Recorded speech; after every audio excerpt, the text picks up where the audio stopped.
គ្រាន់តែឃើញក៏ដឹងថាមុខម្ហូបអីដែរម្ហូបប្រចាំតកូលពេលចុងខែរៀនធ្វើញ៉ាំខ្លួនឯងបានទាំងឆ្ងាញ់ហើយចំណេញលុយទៀតតោះកុំឲ្យខាតពេលវេលាយូរទៅរៀនធ្វើមុខម្ហូបមួយមុខនេះទាំងអស់គ្នាជម្រាបសួ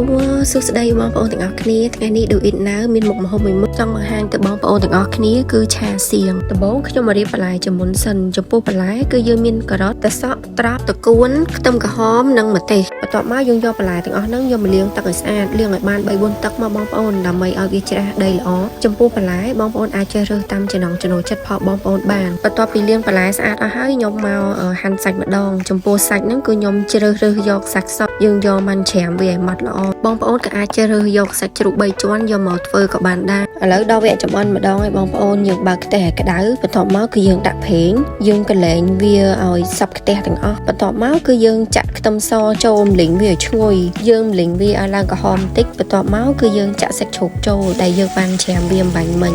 ជុំវាឲ្យបែកសាច់តិចមកបងប្អូនបន្ទាប់មកដាក់ស្ករត្នោតចូលយើងបន្ថែមប៊ីចេងនិងម្សៅស៊ុបបន្តិចបន្ទាប់មកយើងឆាគ្រឿងទាំងអស់ហ្នឹងចូលគ្នាឲ្យសព្វបន្ទាប់ពីឆាគ្រឿងចូលគ្នាឲ្យសព្វមួយសន្ទុះហើយយើងដាក់ទឹកត្រីចូលចំនួនមួយស្លាបព្រាបាយបន្ទាប់មកយើងដាក់ខ្ទឹមក្រហមនិងម្ទេសឆាចូលគ្នាឲ្យសព្វចំពោះបងប្អូនដែលចង់ឆាសៀងទុកឲ្យបានយូរបងប្អូនមិនចាំបាច់ដាក់ខ្ទឹមក្រហមក៏បានដែរយើងឆាខ្ទឹមក្រហមឲ្យវាសពប់បន្តិចនៅពេលដែលរៀងសពប់បន្តិចហើយបងប្អូនចាក់សៀងចូលដែលជាតួឯករបស់យើងពេលចុងខែបន្ទាប់មកយើងឆាសៀងច្បល់ចូលគ្នាឲ្យសព្វជាមួយនឹងគ្រឿងរបស់យើងបងប្អូនអាចភ្លក់រសជាតិតាមចំណង់ចំណូលចិត្តរបស់បងប្អូនបានឆាសៀងរបស់យើងបានឆ្អិនរួចរាល់បងប្អូនអើយក្លិនឈ្ងុយមែនតែនបានបាយក្តៅក៏បានបាយកកក៏បានអស់3ឆ្នាំងអីមិនដឹងខ្លួនទេបងប្អូនអើយម្ហូបនេះជាពិសេសចុងខែចេះទៀតកាន់តែឆ្ងាញ់ញ៉ាំវាមានកម្លាំងតស៊ូដល់ថ្ងៃបើកលុយ